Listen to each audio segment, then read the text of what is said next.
નમસ્તે દર્શક મિત્રો, આજે આપણે વાત કરવી છે મતદાનનો જે અધિકાર આપેલો છે એ અધિકારનો ઉપયોગ ઘણી વખત નાગરિકો કરતા નથી. આવી જ ઘટના વ્યાપક પ્રમાણમાં ગુજરાતમાં બની છે. આ વખતની સ્થાનિક સ્વરાજ્યની ચૂંટણીઓમાં 10,000 જેટલા ઉમેદવારો હતા, એમાંથી જે બૂથ હતા એ બૂથમાંથી 310 જેટલા બૂથ એવા હતા કે જ્યાં મતદાનનો બહિષ્કાર કરવામાં આવ્યો હતો. એક બાજુ 724 બેઠકો બિનહરીફ થઈ હતી. એમાં લગભગ 15 લાખ જેટલા મતદારોને મતદાન કરવાનો અધિકાર છીનવી લેવાયો હતો. રાજકીય નેતાઓએ, રાજકીય પક્ષોએ છીનવી લીધો હતો, રીતસરનો છીનવી લીધો હતો. બીજી બાજુ જે મતદાન થયું, લગભગ 4 કરોડ જેટલા મતદારો હતા. એમાં 50% મતદાન ગણીએ તો 2 કરોડ મતદારોએ મતદાન નહોતું કર્યું. તો કાં એ વિરોધમાં હતા, અથવા તો એ મતદાન કરવા માંગતા નહોતા, અથવા તો સરકારથી ખુશ હતા, રાજકીય પક્ષોથી ખુશ હતા કે બધા જ સારા છે, મતદાન કરવાની જરૂર નથી.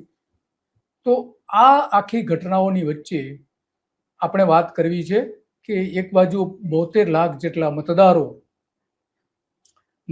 મતદાર યાદીમાંથી નામ નીકળી ગયા હતા. બીજી બાજુ આ જ પ્રમાણમાં થયું હતું. સૌથી વધારે જે કોઈ વિરોધ કોઈ જગ્યાએ જો થયો હોય તો એ મહેસાણામાં થયો છે. મહેસાણા મહાનગરપાલિકા જે બનાવવામાં આવી એની સામે જબરજસ્ત વિરોધ લોકોનો જોવા મળે છે. ગામના લોકો ભેગા થઈને વિરોધ કર્યો હતો. લગભગ 20 ગામના લોકો વિરોધ કરી રહ્યા છે મહેસાણામાં ભળવા સામે, મહેસાણા મ્યુનિસિપલ કોર્પોરેશનમાં જવાની સામે. તો એની સામે એટલા માટે વિરોધ કરે છે કે એમાંથી 10 ગામના લોકોએ નક્કી કર્યું કે અમારે મતદાન કરવા માંગતા નથી. એમાંથી મોટા ભાગના ગામના લોકોએ મતદાન નથી કર્યું. અને એ ગામ બધા મોટા ગામ છે, એટલે કે માનો કે 10 ગામે મતદાન કર્યું તો ઓછામાં ઓછા 30 જેટલા બૂથ તો ત્યાં જ થઈ જાય છે મહેસાણામાં જ. કારણ કે દેલા ગામમાં પણ આ રીતે વિરોધ થયો હતો. ખેતીલાયક જમીન જે હતી મહાનગરપાલિકામાં જવાના કારણે ખેડૂતો ત્યાં વિરોધ કરી રહ્યા છે અને સરકારની વાત સાંભળતી નથી. એટલે એને સામૂહિક રીતે નક્કી કર્યું હતું કે એ મતદાનમાં ભાગ નહીં લે. અને એટલા માટે કાદુંદ્રા ગામથી લઈને બીજા ઘણા બધા નવાપરા વિસ્તારો એવા છે કે જ્યાં પાણીની સમસ્યા હતી, તો એમને પણ વિરોધ કર્યો હતો અને બહિષ્કાર કર્યો હતો. દોસ્તો, 1 મિનિટનો તમારો સમય લેવા માંગુ છું. આપણે આગળ વધીએ કાર્યક્રમમાં એના પહેલા એક અપીલ કરવા માંગુ છું. ધ ગુજરાત રિપોર્ટ એ સ્વતંત્ર પત્રકારત્વ કરતું સમાચાર માધ્યમ છે. અમે કોઈ પણ રાજકીય પક્ષનો એજન્ડા કે કોઈ વ્યક્તિ કે સંસ્થાનો એજન્ડા લઈને ચાલતા પત્રકારો નથી, અથવા સંસ્થા પણ એ પ્રકારની નથી. અમે પ્રો પીપલ અને રાજ્યના નાગરિકોના પ્રશ્નો માટે એમને વાચા આપવા માટે કામ કરતી સંસ્થા છીએ. અને એના માટે અમારે એક આર્થિક સહયોગની જરૂર છે, જેના માટે અમે જોઈનનું બટન આપણા યુટ્યુબ પ્લેટફોર્મ માટે અમે બનાવેલું છે. આપ સૌને એક વિનંતી છે કે અમારા આ સ્વતંત્ર પત્રકારત્વને આર્થિક સહયોગ આપવા માટે એ જોઈનનું બટન દબાવો અને અમને આર્થિક મદદ આપના તરફથી શક્ય હોય એટલી પહોંચાડવાનો પ્રયાસ કરશો તો અમને આનંદ થશે. Thank you very much. હવે આપણે આગળનો કાર્યક્રમ જે છે એ જોઈએ. બાજીપુરા ગામ જે છે ત્યાં પણ મતદાનનો બહિષ્કાર થયો હતો. તો આ રીતે સુરેન્દ્રનગરમાં પણ વિરોધ થયો હતો. આ જોઈ શકીએ છીએ આપણે મહેસાણાના જે દ્રશ્યો જોઈ શકીએ છીએ. સુરેન્દ્રનગરમાં પણ 80 ફૂટના રોડ પર આવેલી સોસાયટી સામે પણ આ જ રીતનો વિરોધ થયો હતો. 1500 લોકોએ મતદાન નહોતું કર્યું. ડીસા જે છે બનાસકાંઠાનું, ત્યાં પણ મતદાન લોકોએ ન કર્યું. લુણાવાડા જે છે એમાં ડોલેવાલ ગામ જે છે એનું જે ફળિયું છે, બારિયા ફળિયા અને નાયક ફળિયાના મતદારોએ મતદાન નહોતું કર્યું, કારણ કે એમને 8 કિલોમીટર દૂર મતદાન મથક ફાળવવામાં આવ્યું હતું. તો આવા તો અનેક પ્રશ્નો છે કે જે ખરેખર ગામ લોકો વિરોધ કરી રહ્યા છે. એના કેવા દ્રશ્યો છે, એક એક ગામના એના ફોટોગ્રાફ્સ પણ આપણે જોઈએ કે મોટા પ્રમાણમાં આ રીતે વિરોધ કરે છે. છતાં પણ લોકો એની વાત, રાજનેતાઓ એની વાત સ્વીકારવા તૈયાર નથી. ઉમરગામમાં પણ આ રીતે વિરોધ થયો હતો. ત્યાં પણ સુવિધા નહીં તો વોટ નહીં પણ બેનરો લગાવી દેવા માટે ડેલી ગામે પણ ત્યાં આ રીતે જે વિરોધ થયો હતો, મતદારોની સુવિધા ન મળવાના કારણે. મોડાસાના ધોળિયા, મડાસણા, કંપામાં પણ ડિજિટલ કાર્ડના બાને વિવાદ થયો હતો અને થોડા સમય માટે ત્યાં પણ મતદાન લોકોએ નહીં કરવાનું નક્કી કર્યું હતું. પોરબંદરમાં પણ વોર્ડ નંબર 3માં આ રીતની જ ઘટના બની હતી. વાવ થરાદના સરદારપુરા ગામે પણ આ જ રીતની ઘટના બની હતી. બાબરની વિજયનગર સોસાયટીના રહીશોએ પણ વિરોધ કર્યો હતો. ગટરના ગંદા પાણીથી ઉભરાઈ રહી છે, એના કારણે. મોરબીના વોર્ડ નંબર 7માં પણ આયાતી ઉમેદવાર જો મૂકવામાં આવશે તો એનો અમે ચૂંટણીનો બહિષ્કાર કરવાની જાહેરાત કરી હતી. છોટાઉદેપુરમાં વર્દીમાં 4 વર્ષથી અધૂરી શાળા રહેલા શાળા જે બનાવે છે એ અધૂરી રહેવાના કારણે ત્યાં પણ ગામ લોકોએ વિરોધ કર્યો હતો. ભાવનગરના જે ઓમણિયા વદર ગામ જે છે ત્યાં લાંબા સમયથી ચાલી રહેલી સમસ્યાઓ છે, ખાસ કરીને અંડરબ્રિજ બનાવવાની લોકો વારંવાર માંગણી કરી રહ્યા છે, ઝીબ્રા ક્રોસિંગ બનાવવાની માંગણી કરી રહ્યા છે, પણ ત્યાં થતો નથી. છોટાઉદેપુરના વર્ધી ગામે પણ 0% મતદાન થયું હતું. શાળાનું જે અડધું મકાન હતું એના કારણે. છોટાઉદેપુરમાં રોડ નહીં તો વોટ નહીં, એ પણ ત્યાં નારા સાથે નસવાડીમાં પણ એ રીતનો વિરોધ થયો હતો. સાબરકાંઠાના ઈડરમાં સાબલવાડ કંપા ગામે 0% મતદાન થયું હતું. ચૂંટણીનો બહિષ્કાર કર્યો હતો. મહુવામાં કામ નહીં તો મત નહીં ના નારા સાથે વોટિંગ બોયકોટ કરવામાં આવ્યું હતું અને 3 બૂથ જે છે ત્યાં પણ વિરોધ થયો હતો.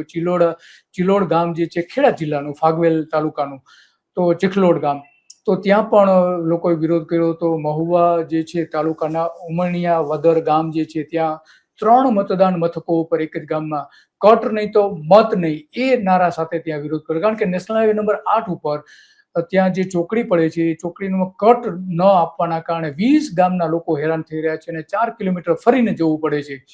તો ત્યાં પણ વિરોધ થયો હતો. નર્મદા જિલ્લાના ડેડિયાપાડા તાલુકાના દુથર ગામે પણ આ જ રીતે લોકોએ વિરોધ કર્યો હતો. એની તસવીરો આપણે એક એક ગામની તસવીરો જોઈ રહ્યા છીએ. ધારાસભ્ય ચેતર વસાવા ત્યાં પહોંચી ગયા હતા દુથર ગામમાં અને ફૂલસરથી દુધર ગામનો ડામરનો રોડ બનાવવાની માંગણી હતી, તો એમને સાંત્વના આપી એટલે ત્યાં મતદાન પછી જોકે આગળ થયું હતું. દેવભૂમિ દ્વારકાના મેઘપર ટીટોડી ગામે પણ રોડ નહીં તો વોટ નહીં નો નારો લાગ્યો હતો અને મતદાન કર્યું હતું. અમદાવાદના મોટેરામાં પ્રાથમિક સુવિધાના અભાવે તંત્ર અને લોકપ્રતિનિધિઓ સામે મોરચો માંડ્યો હતો. અરવલ્લી જિલ્લાના મોડાસા તાલુકાના હફસાબાદ જે છે ગામ, ત્યાં પણ મતદાન બૂથ ન હોવાના કારણે વિરોધ કર્યો હતો. કારણ કે 2 કિલોમીટર દૂર એમને મતદાન મથક ખસેડી દેવામાં આવ્યું હતું. જામનગરના વોર્ડ નંબર 10માં પણ આવું થયું હતું. નેતાઓને વચનભંગથી કંટાળીને ચૂંટણીનો એ લોકોએ બહિષ્કાર કર્યો હતો. ખેડાના ચિખલોડ ગામમાં પણ ચૂંટણીનો બહિષ્કાર કર્યો હતો. ખાતુપગી ગામમાં પણ આવું થયું હતું. ડાંગના આહવામાં કોટમંદર ગામમાં પણ રોડ નહીં તો વોટ નહીં એવા નારા પણ લાગ્યા હતા.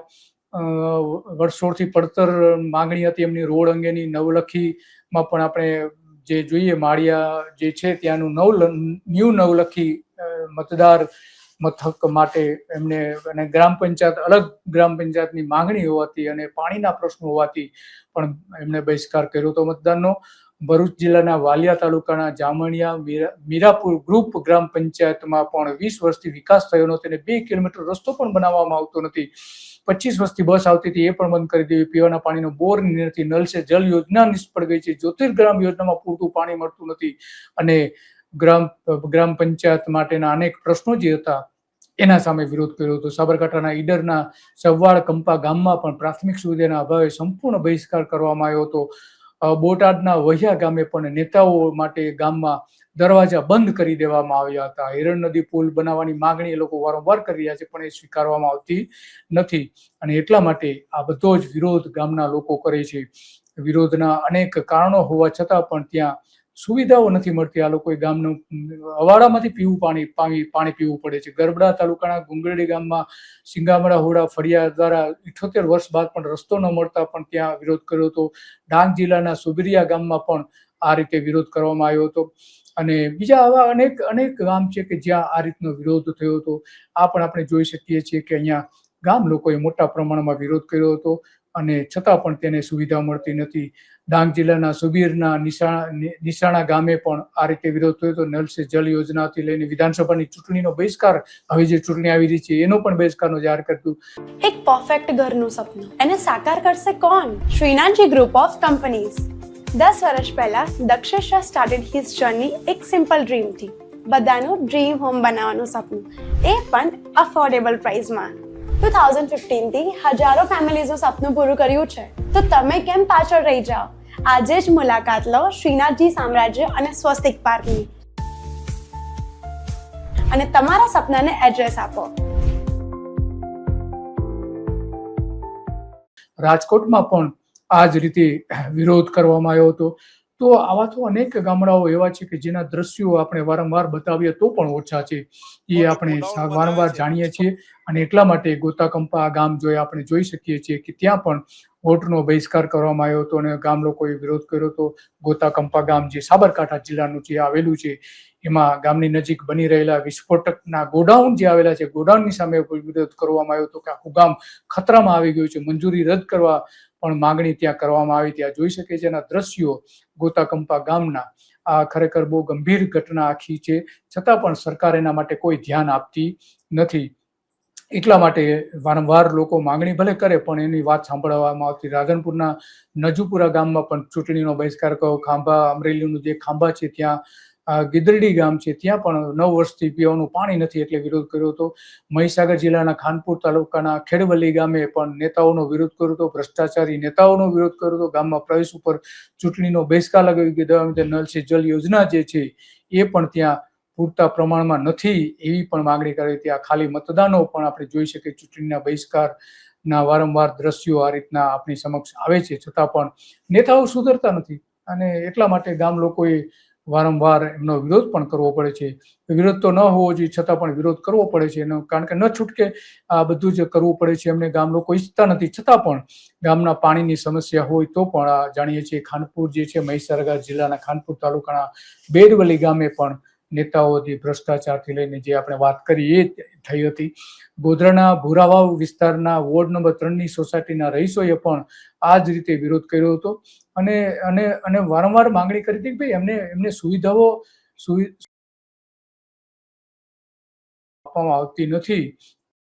લોકોએ વિરોધ કર્યો હતો અને એટલા માટે આપણે જાણીએ છીએ કે વારંવાર કહેવામાં આવે છતાં પણ નથી કરવામાં આવતું અને લોકો વિરોધ કરે છે. આ રીતે મતદારો આ રીતે બતાવીને પોતાના વારંવાર વિરોધ કરે છે. ગોધરામાં પણ વિરોધ થયો હતો. ભૂરાવાવ વિસ્તારમાં વોર્ડ નંબર 3ની સોસાયટીના રહીશોએ વિરોધ કર્યો હતો અને બહિષ્કાર કરવાનું નક્કી કર્યું હતું. સ્ટ્રીટ લાઇટની સુવિધા નહીં, વોટ નહીંના બેનરો પણ લગાવવામાં હતા. સોનગઢના ચીમેર ગામની ચૂંટણીમાં પણ બહિષ્કાર કરવામાં આવ્યો હતો. કામ નહીં તો વોટ નહીં ના નારાઓ લગાવવામાં આવ્યા હતા અને અહીં તો ગુજરાતનો સૌથી ઊંચો ધોધ આવેલો છે, છતાં પણ ત્યાં લોકો માટે પૂરતી સુવિધાઓ આપવામાં આવતી નથી. જામનગરના ધ્રોળ તાલુકાના પીપળિયા ગામમાં પણ આ જ રીતે વિરોધ થયો હતો. ખેતરમાં પાઇપલાઇન નાખી દીધું, પછી રસ્તાઓ એના જે રિપેર કરવા જોઈએ એ પણ નતા થયા.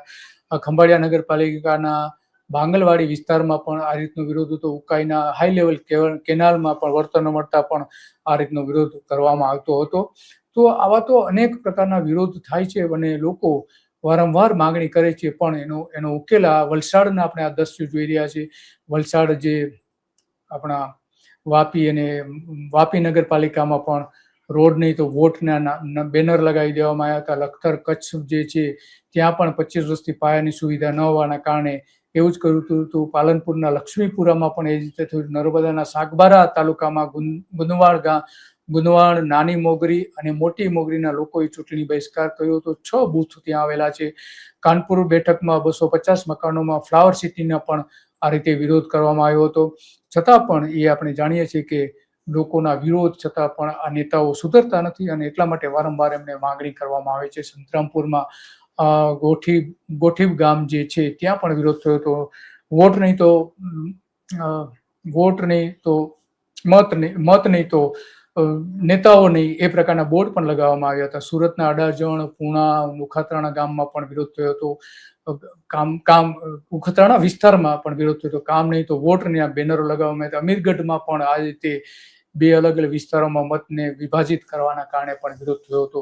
તો નેતાઓ આ મોટા પ્રમાણમાં વિરોધ કરે છે અને એટલા માટે આપણે વારંવાર વાત કરવી પડે છે કે નેતાઓ કેમ આટલા નિષ્ઠુર બની જતા હોય છે. લોકોની સમસ્યાઓની બિલકુલ ધ્યાન આપતા નથી. એક બાજુ એવી વાત કરે છે કે ગુજરાતનો વિકાસ થયો છે પણ આ રીતના મોટા પ્રમાણમાં વિરોધ પણ ગામ લોકો કરે છે. મતદારોની નારાજગી સામે વારંવાર આવે છે. બહિષ્કાર કરનારા મોટાભાગના જે ગામડાઓ સૌથી વધારે છે. શહેરી વિસ્તારો પણ છે પણ ગામડાઓ સૌથી વધારે છે અને એટલા માટે આપણે જાણીએ છીએ કે સૌથી મોટો જો વિરોધ 2024માં પણ થયો હતો. ત્યાં ભાવનગરના 24 ગામના લોકોએ સરકારનો વિરોધ કર્યો હતો અને મતદાનનો બહિષ્કાર કર્યો હતો અને એટલા માટે આજે વાત કરવી પડે છે કે બહુ વ્યાપક પ્રમાણમાં ગુજરાતમાં ગામ લોકોએ, શહેરના લોકોએ વિરોધ કર્યો હતો. 70 આવા વિસ્તારો થાય છે કે જ્યાં એના 310 બૂથ લગભગ એની આસપાસ થવા જાય છે અને એમણે બહિષ્કાર કર્યો. તો એક બૂથમાં 1000 મત ગણવામાં આવે સરેરાશ તો 3,10,000 જેટલા મતદારો થાય છે. છતાં પણ આ નેતાઓને કંઈ પડી નથી એમની, અને વિકાસની મોટી મોટી વાતો કરે છે. દરેક નાગરિક જાણે છે કે લોકશાહીમાં એનો સૌથી મોટો અધિકાર છે મતદાન કરવાનો. એ ગુમાવીને પણ પોતાનો અવાજ સરકાર સુધી પહોંચે એ માટે આ વારંવાર કહેવામાં આવે છે. તો આવી અનેક ઘટનાઓ આપણી સમક્ષ વારંવાર આવતી રહે છે અને આપણે વારંવાર એમને બતાવતા પણ રહીએ છીએ. તો આ ગુજરાતની સૌથી ગંભીર ઘટના હતી અને એટલા માટે આપણે આજે આ વાત કરવી પડે છે. બસ આજે આટલું જ. નમસ્તે.